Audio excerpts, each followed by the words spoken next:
Happy Thursday, everyone. Jo here of SportsGrid. It's time for Pocket with Jo. We've got 9 games to go over on the ice today. Yesterday was such a better day out there on the ice, able to cash quite a few tickets. So let's get it rolling into today. I want to thank you guys, of course, for being here and encourage anyone who hasn't gone and downloaded the SportsGrid app to make sure you do so. Matt, thanks for jumping in so quickly. Let's make some freaking money out there on the ice. We're going to kick off with the first game. Taylor, good to see you here as well. First game, the Philadelphia Flyers taking on the Detroit Red Wings. Now, this one kicks off at 7 p.m. Eastern here.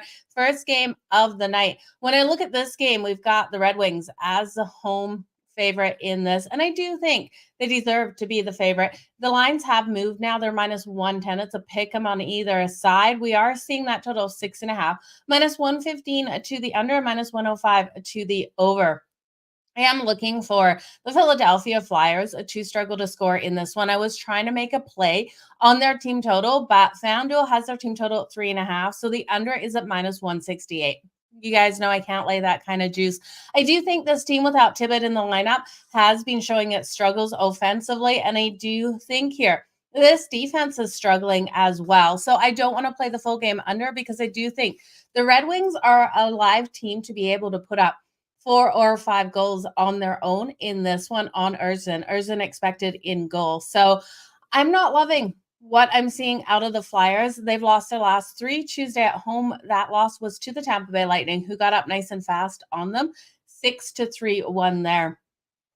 Big shout out to you down in Australia. Happy Australia Day. I hope you enjoy the beach and the Barbie today. And Kelly, thank you for being here as well. Happy Thursday to everyone out there. So I'm going to roll with the Red Wings here. They were minus 126 earlier in the day. It has come down to that minus 110. So even better for anyone jumping on it right now.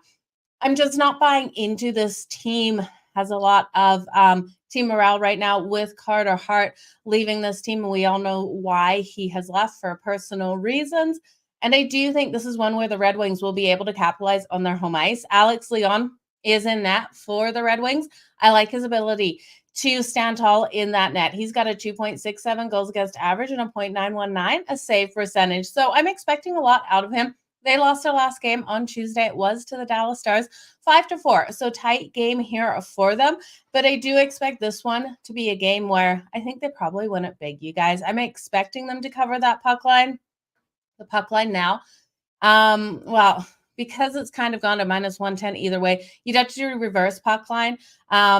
Because they are listed officially as the dog now, but reverse puck line minus 1.5, you're going to get right around that plus 200 mark. So I do like them in this case. I think Alex Leon can do enough in net, and I just don't trust this Flyers team, especially with how they've been struggling defensively. Now, looking at Dylan Larkin, I do think he's a play on in this game for the Red Wings. You can take him for the anytime goal coming in at plus 155.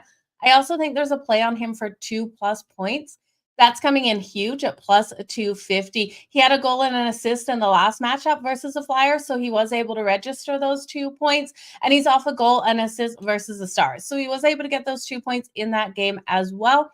And he's had a goal or an assist in his last 9, and 3 of those 9 have been a 2-point game or more. So I have faith in him tonight at plus 250. I got to put a little bit on the 2+ points, but I also like that anytime goal coming in at plus 155 and definitely the safer of the two. So Dylan Larkin here is my player prop that I'm relying on in this one. The Flyers losing their last 3. They've got the Bruins on deck. I'm just not buying into this team. I think this team struggles to score, but I do think the Red Wings score enough where I'm not willing to take the over under. Now, the Red Wings have quite a few games left before the All-Star break. A lot of teams only have that one game this coming Saturday, but they have Saturday at home. And then they don't play till Wednesday versus the Ottawa Senators. A couple other teams have 3 or 4. So always check where your teams are in at that point. Okay, so let's look at the next one here. The total. Yeah, this total, I'm kind of leaning on the total. I would like the Red Wings team total, probably more to that over 3.5 for the Red Wings here versus looking at the full game because I could see this being a 4-2. A 4-1, and then that would keep us under the total. But if the Red Wings get 4, and then we see, The Flyers get a couple. I just don't see the Flyers getting enough.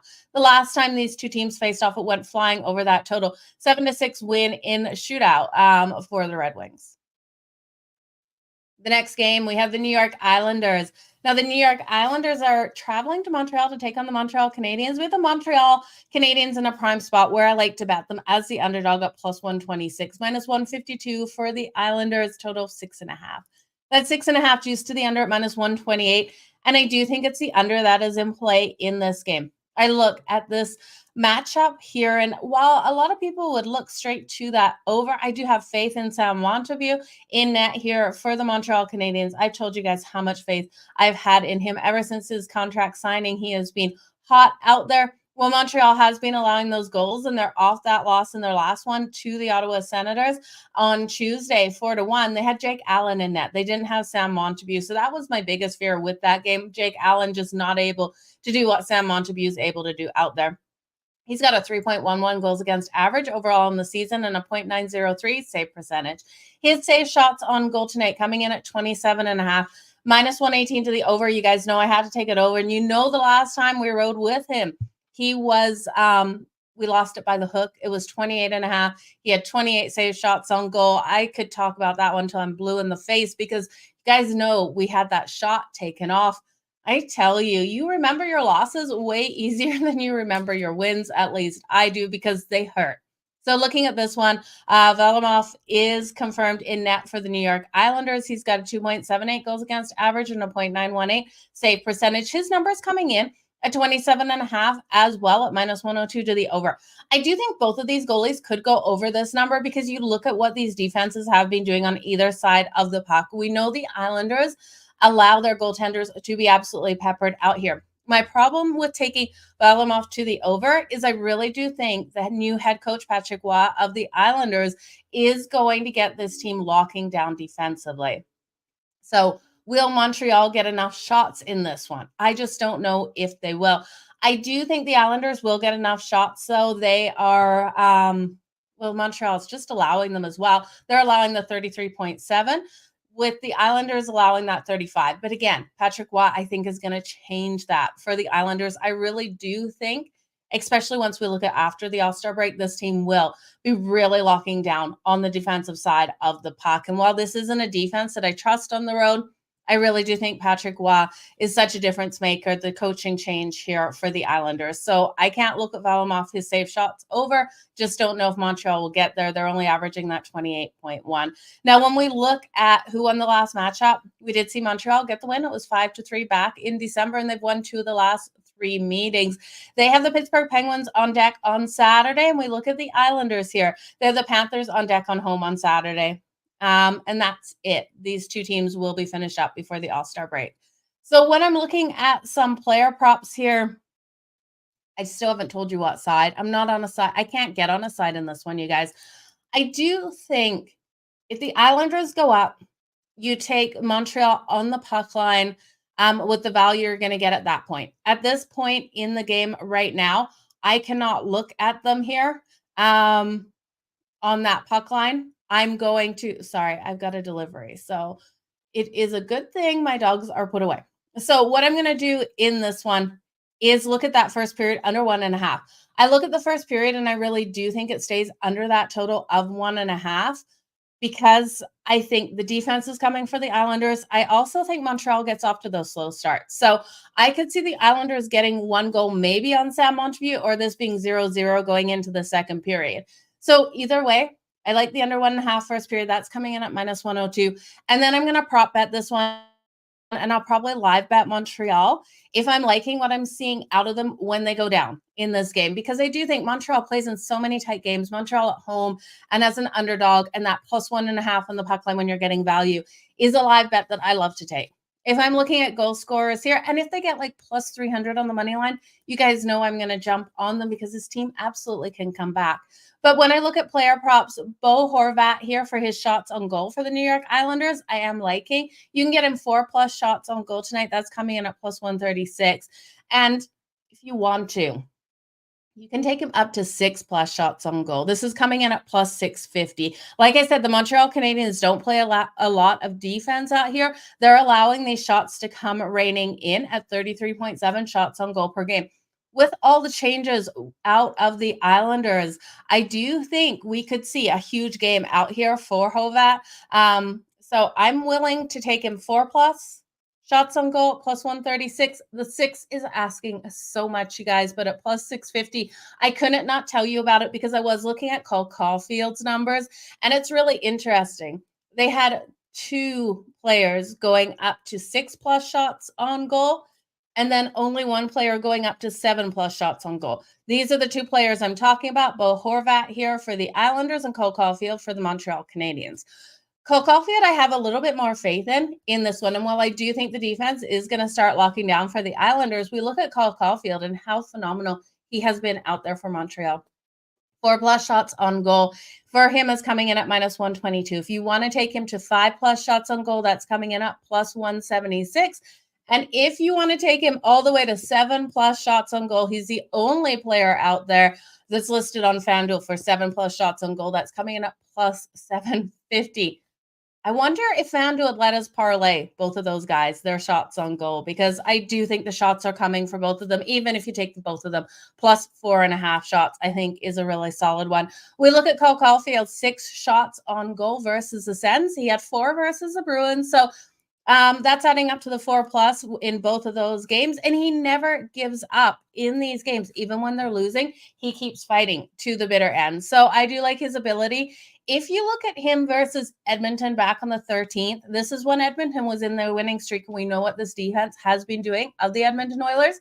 He had 7 on that night. So while Bo Horvat hasn't been able to get to 6 on the season, we have seen Cole Caulfield hit that number of 7 and at plus 750. I'm willing to put a little bit of money on it. You guys, let me just pause here for 1 second. Okay, that's you. It is my daughter. I thought maybe my front door blew open because I felt cold air through the room. Could you please stay away from my parcels? Thank you. Anyway, let's get going. Put some pizza money on. I've never heard that expression before. I like the expression pizza money. Let's jump in to the next thing we're going to look at here.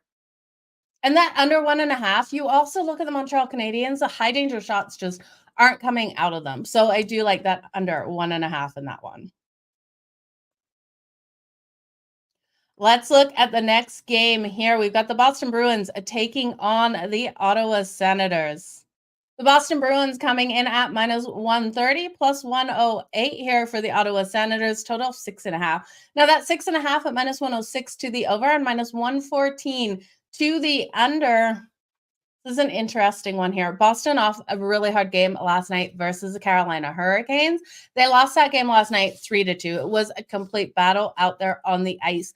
And we have the Ottawa Senators. They've won their last 2 games. They got them win over Montreal on the road. It was 4-1. That was on Tuesday. So Montreal's having to travel here. Corpusalo in net for the Ottawa Senators and Allmark here for the Boston Bruins. Now, the Ottawa Senators, pretty solid at home. They're not the best. They're sitting above 500, sitting 12-11-1 at home this season. I kind of like them here with the plus money with Boston on the second night of a back-to-back, but I've been struggling with this one. The Ottawa Senators haven't been a team that I've really loved playing on. They want to roll into the All-Star break with a couple more wins, and I do think they could get it, but I'm just not getting enough value with plus money here at plus 108. So I do think this would be maybe a team total here of the Ottawa Senators, and I just got to look at what that team total value has come down to as these lines have moved during the day. So the Boston Bruins team total, hang on just 1 second, you guys. The Boston Bruins, their team total is 3.5 at plus 112 to the over. We know the Ottawa Senators haven't been keeping the puck out of the back of their net at all. So I don't hate that over 3.5 at plus 112 for the Boston Bruins. Yeah, and that's why I couldn't remember. The Ottawa Senators team total is 2.5 at minus 168 to the over. So just way too much juice there. If I was looking at anything, it would be the over 2.5, the over 3.5 for the Boston Bruins at plus 112. The Boston Bruins at minus 130 on the money line. It's interesting here. We're getting such great value on Boston, which always makes me feel a little uneasy. That second night of a back-to-back and having to travel from Boston to Ottawa is a lot to ask for teams as well. And when we look at what's on the schedule for both of these teams, the Bruins do have the Flyers on deck on Saturday in Philadelphia, and then the Ottawa Senators, they have quite a few games. They have the Preds on Saturday, Monday versus the Red Wings on the road. The Rangers on Saturday, the Preds on Monday, and then the Red Wings on the road on Wednesday. So they got a full slate ahead of them here, and the Boston Bruins just these 2 games left. Let's look at the next one here. The Arizona Coyotes taking on the Tampa Bay Lightning. I just have to pull up odds here on FanDuel, you guys. Just give me 1 second. The Arizona Coyotes at plus 176, minus 215 for the Tampa Bay Lightning, total of 6.5, minus 120 to the under 6.5, and minus 102 to the over.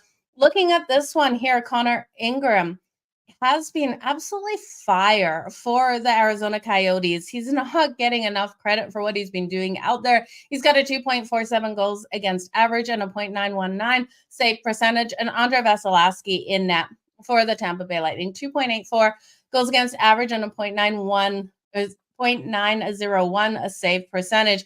That total of 6.5, that makes sense to the under, minus 120. I worry about the empty netter because I do think this one is going to be a tight battle.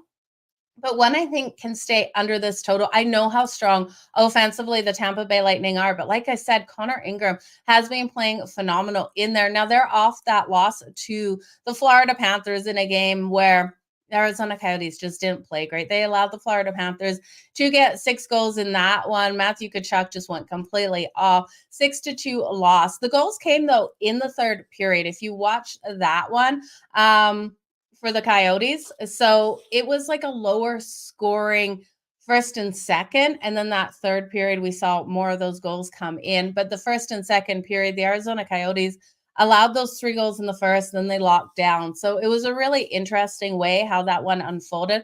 Now they have won. They won the last game versus the Tampa Bay Lightning back in November. It was a 3-1 win. The Lightning in the first period, I think, is the way that I want to play it. I do think the Coyotes will take a while to get on the scoreboard, and this is a team I do like to bet to be able to come back in games, but I don't like to bet them straight out of the gate here versus a team like the Lightning at home. The Lightning sitting 15-5-3 at home this season. Taking them first period puck line, you're going to get great value on them as well. Now, my only concern for the Lightning here is this is their first game home off a 3-game road trip. They went 2-1 on that road trip. They do have the Devils on deck on Saturday. Kucherov, Braden Point, Stamkos. We know how many playmakers this team does have, but I kind of look at this one. First period, the Tampa Bay Lightning. I would almost think that second period stays under 1.5 as defense is really locked down. But I can't trust the full game. Like I lean to the under. I really can't trust the full game to the under. Because we know how strong the Lightning have been. And the Lightning's defense, I do trust more at home as well. Okay, let's look at the next game here. We have the New Jersey Devils taking on the Carolina Hurricanes. The New Jersey Devils in this one, it's about out of the Metro too. This is actually going to be a really interesting game. So the Devils at plus 134, minus 162 for the Carolina Hurricanes, total 6.5. Minus 118 to the under, minus 102 to the over. So this is the first time these teams have matched up since the Carolina Hurricanes kicked the New Jersey Devils out of the playoffs last season. So this is going to be an absolute battle of the Metro. We have the Devils sitting 4th and the Carolina Hurricanes sitting 2nd. Nico Daws expected to get the start here for the New Jersey Devils. And Ranta is confirmed here for the Carolina Hurricanes. That gives me panic here for the Carolina Hurricanes with Ranta in net. I just don't trust him. He's got a 3.2 goals against average and an 866 save percentage. And Nico Daws coming in here with a 3.19 and a 0.903 save percentage. So the Canes kicked out the New Jersey Devils. The Devils are going to want to come for revenge, but I do think the controversy around the New Jersey Devils just makes me not want to back this team right now. They've got 2 of their players out here. McLeod and Forte are out of the lineup. So McLeod a center for them, and then Forte out a defensive player. So, and then you look at this team already, Jack Hughes out of the lineup for an injury and Dougie Hamilton for an injury as well on IR. So a lot of moving pieces are missing.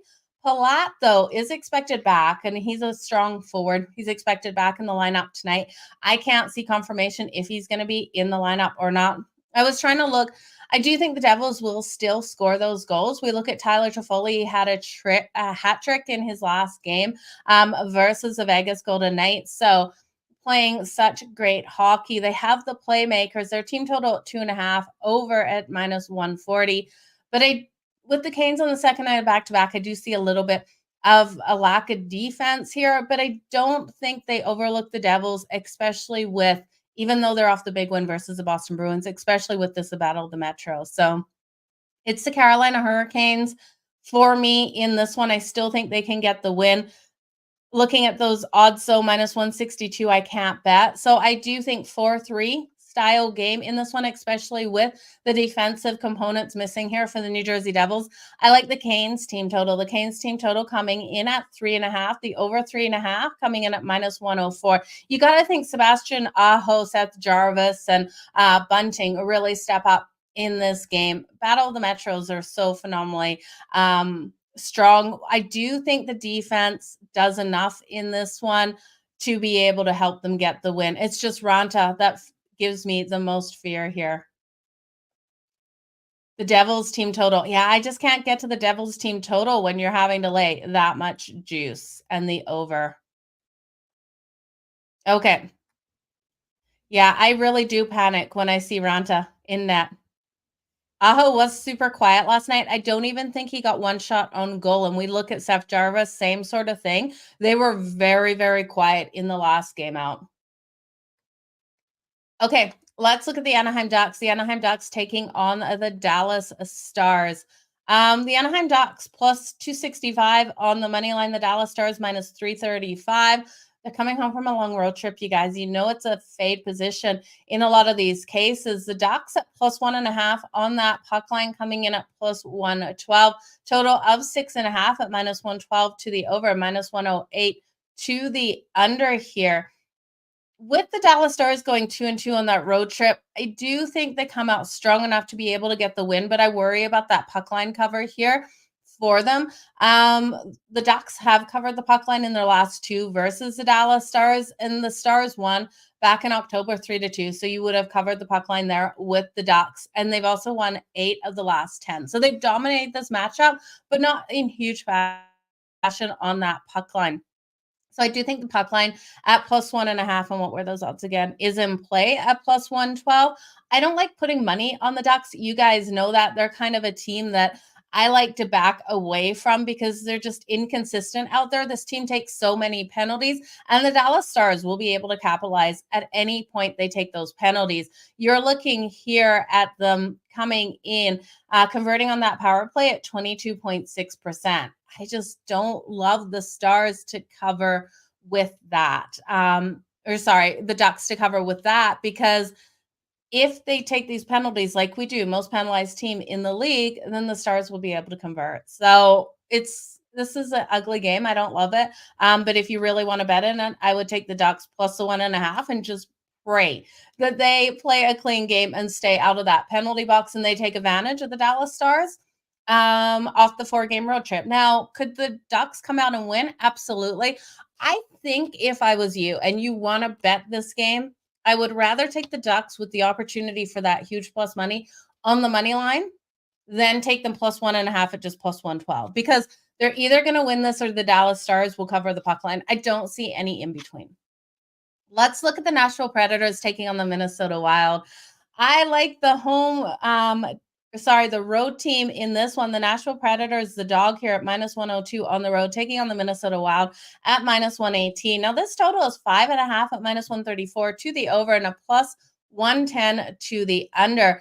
Battle of the Central out here. The Nashville Predators coming in at 4th in the Central right now, and the Minnesota Wild at 7. We got Gustafsson confirmed to go for the Minnesota Wild, and Saros confirmed here for the Nashville Predators. I trust in Saros a lot more than I do in Gustafsson. And then when I look at this one, The Wild won that last matchup, and I know they won it in dominating fashion back in November 6-1. I was riding with the Predators in that game as well.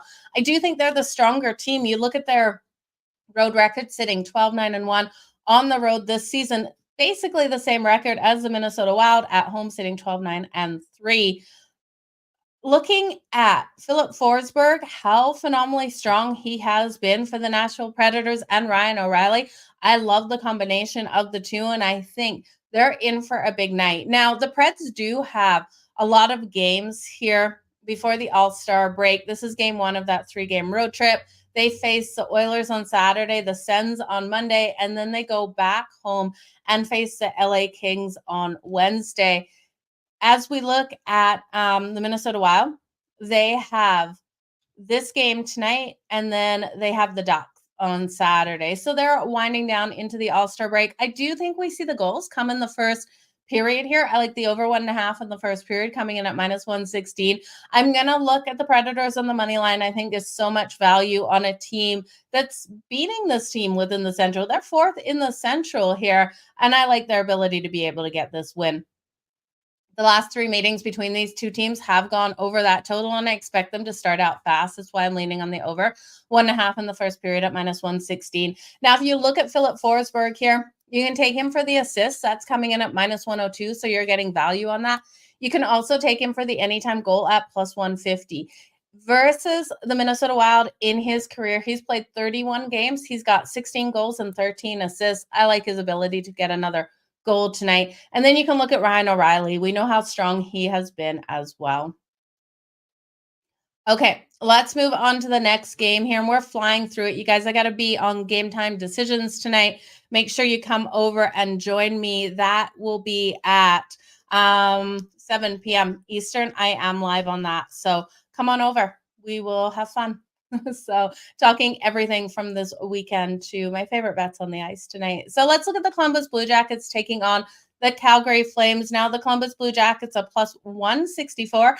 The Calgary Flames -200, total 6.5, -112 to the over, -108 to the under. Tarasov is confirmed in net for the Columbus Blue Jackets, and Jacob Markstrom here for the Calgary Flames, who seriously let us down in that last game versus the St. Louis Blues, allowing that last goal to come in for the St. Louis Blues to win it and not push that game to overtime was absolutely disastrous. It was the easiest looking goal flying through past him into his goal. So home ice advantage between these two is huge. Calgary actually has been really strong. Calgary caught up in the controversy as well with Dylan Dubé. He's out for personal reasons, as they're all saying. So Dubé is out. Patrick Lane, we know for the Columbus Blue Jackets, is on IR with his collarbone.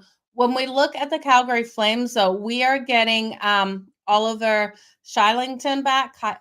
Okay, so it's spelled Kylington. It's said more like Shylington back. He's a Swedish hockey player. He hasn't played for quite a while. It was, I think it's been like 20 months, they're saying, since he's been out there on the ice now. He was activated in the AHL for a couple of games with the Calgary Wranglers. He didn't get any points on the board.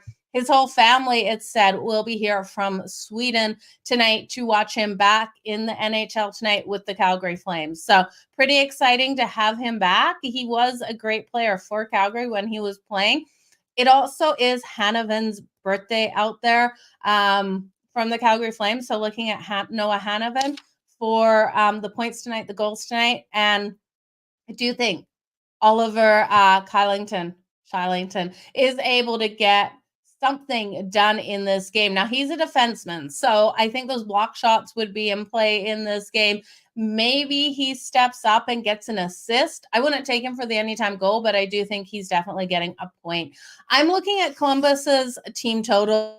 I really do think Jacob Markstrom has to be so frustrated with himself in the defense here of Calgary, has to step up. And with Kylington back in the lineup, I'm expecting that to be impactful tonight. So give me the Columbus Blue Jackets team total under 2.5 at +102. Now, we can talk about Johnny Hockey coming back to Calgary. I don't know how much of an impact that has on anyone here. Johnny Hockey maybe a little bit more impactful for him coming back to town. We know Calgary is going to boo him. All of the Flames social media has been like, Are you still mad at Johnny Hockey for leaving Calgary? And everyone is saying yes. So, but he really got the short end of the stick because we know the struggles Columbus has had as well. It's not like Calgary is doing much better, but home ice advantage here for the Calgary Flames. I'm going to look at the Calgary Flames on the puck line in the first period, laying the half a goal at plus 130. Calgary's been getting up in these games and they've been absolutely falling apart. So I do think Calgary can go up to start this one. Not sure if they can hold on to this. And yes, my mom will be there. Yeah, Columbus is a hard team to read. Markstrom gets his rust. I really hope he's not rusty in this one. That is for sure. But I do think Columbus will struggle to score. Let's look at the last one. And this is one everyone's got circled tonight. Will the Edmonton Oilers win their 15th game? When the Edmonton Oilers beat Calgary, I really did think that they would go completely into the All-Star break, winning all 16. They have this one tonight, then they have the Predators on deck in Nashville for their next game. And you guys, I really am feeling like they will. Finding value in this one is so incredibly hard, though. Let's look at the lines. So it was minus 520, minus 530 earlier in the day. It's now minus 630 on that money line for the Edmonton Oilers, plus 450 on the Chicago Blackhawks. Now, if you take the Chicago Blackhawks plus 1.5, that's plus 188. If you take the Edmonton Oilers minus 1.5, it's minus 230. So you got to look at extending that line to laying over 2.5. I hate doing that. The total is 6.5, minus 112 to the over, minus 108 to the under. I think if you're going to look at a total, I would look at Edmonton's team total. If you're liking an over to the over before I looked at this full game to the over, because you look at the Chicago Blackhawks here, what they're doing in this game for their team total, it's only 1.5, you guys, to the under plus 150. I kind of like that. We have Calvin Pickard, though, in net for the Edmonton Oilers tonight. I just don't know how strong he's going to come out, but I do think the defense plays strong in front of him for the Edmonton Oilers. They don't want to lose this game. I almost lean to Edmonton getting up to start this game and then just playing back a strong defensive game and really limiting the Chicago Blackhawks' ability to get those shots on net. Now, Peter Moretz here had his contract extended, the goaltender for the Chicago Blackhawks. So I like him for a strong night in this one. So I'm going to look. I know if you like the over, go with the over, but I do think this one stays under the 6.5. I'm going to take it under 6.5 at minus 108. I'm going to put a little bit on the Chicago Blackhawks team total under 1.5 because I do think the goal sides will come from the Oilers, but I could see it being 3-1, 2-1 style game here, as I do think once Edmonton gets up, they don't want this winning streak to end. And I really do think if they play top defensive game in this one, protect their backup goaltender, that we will see them get the win. I think if they open up and play a really loose style game, they could run the chance of the Chicago Blackhawks pulling off the upset. And I don't think they're willing to do that. Now, Chicago, I'm not saying is a great team at all, but you look at teams when they play loose and they don't play discipline out there, that's when those upsets come. And Chicago could completely take advantage of the Edmonton Oilers overlooking them, especially after, they won their last game. The last time these teams did play, though, was just back on January 9th. It was a 2-1 win for the Edmonton Oilers. They have won the last 5 meetings versus Chicago as well. Now, Edmonton, why I say they should lock down defensively and just get up in the goal scoring and then lock down is because that's what we've seen them do over this winning streak. They've only allowed 23 goals in their last 14 games. So they've been absolutely phenomenal on the defensive side. You got to remember, Jeff Skinner was in net a lot of those. So Calvin Pickard here, I'm expecting him to really step up in this game. So give me the under. Give me the under 1.5 in the first period, which is so scary. But Peter Moretz, I do think, does enough. He got his contract extension. I really do feel like he's in for a solid night off of that. You could look at his save shots on goal. I'm going to see if there's confirmation of him. That's what I was waiting for. Those goalie props weren't out before. Peter Moretz coming in at 30.5 save shots on goal at minus 102 to the over. We look at the Edmonton Oilers. They're averaging 34.1. and the Chicago Blackhawks allowing that 32.3. So I do think that is in play. Even though I think Edmonton locks down and plays solid defensively, they're still going to get those shots tonight in this game. This is going to be a crazy one. You're not going to jump on Edmonton now. Yeah, I can't jump on Edmonton either. I think that exact score, Kev, I think that is a really nice, solid way to go. The exact score 3-1 here for the Edmonton Oilers. I like it. When we look, okay, so I've got the last game here. So January 9th was the last game versus between these two. Okay, so in that first period, we saw Chicago come out with 14 shots on goal, only 8 for the Edmonton Oilers. The second period, Edmonton really locked down defensively. They held Chicago to 5 shots on goal, and in the third period, 4 shots on goal. So 23 shots only out of the Chicago Blackhawks. And then when we look at Edmonton, their second period was their highest shooting period. They had 14 shots on goal, 8 in the first period and 7 in that third. Connor Bedard was on the ice for, this must have been the game before. He was on the ice for that one, and he was able to get that very first goal versus Edmonton. Now, Ryan Nugent-Hopkins came away with a goal. Connor McDavid an assist. Bouchard for the assist.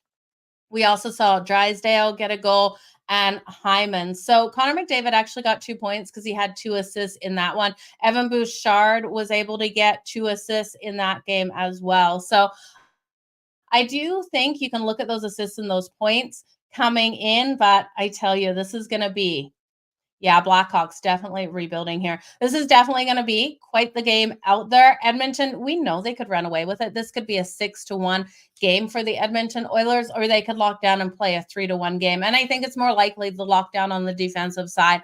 I love Kev's exact score of 3-1. I think it is a very solid way to go. But you guys, that is everything. I am live on Game Time Decisions from 7 o'clock Eastern to, I believe, 7:40. So I will be on for 2 segments. We're going to be talking NFL for this weekend. All of the bets that I'm liking out there, I tell you, these are going to be fantastic games, as well as my favorite bets on the ice. You guys have already heard that. So, but you haven't heard the NFL bets. So make sure you join me and also take a look at the SportsGrid app. I promise you, you won't be disappointed. All the best in all your bets. Let's make some freaking money out there. Thank you for joining me on Australia Day. I appreciate it. Happy Australia Day to everyone out there. I will be celebrating tomorrow, Jimmy. Thank you for being here. I'm making a pavlova tomorrow. So if you guys haven't had a pavlova, look it up. Actually, I think I'll make an Aussie meat pie as well. I haven't made that in a couple years on Australia Day. So you guys, all the best in all of your bets. We'll talk to you tomorrow.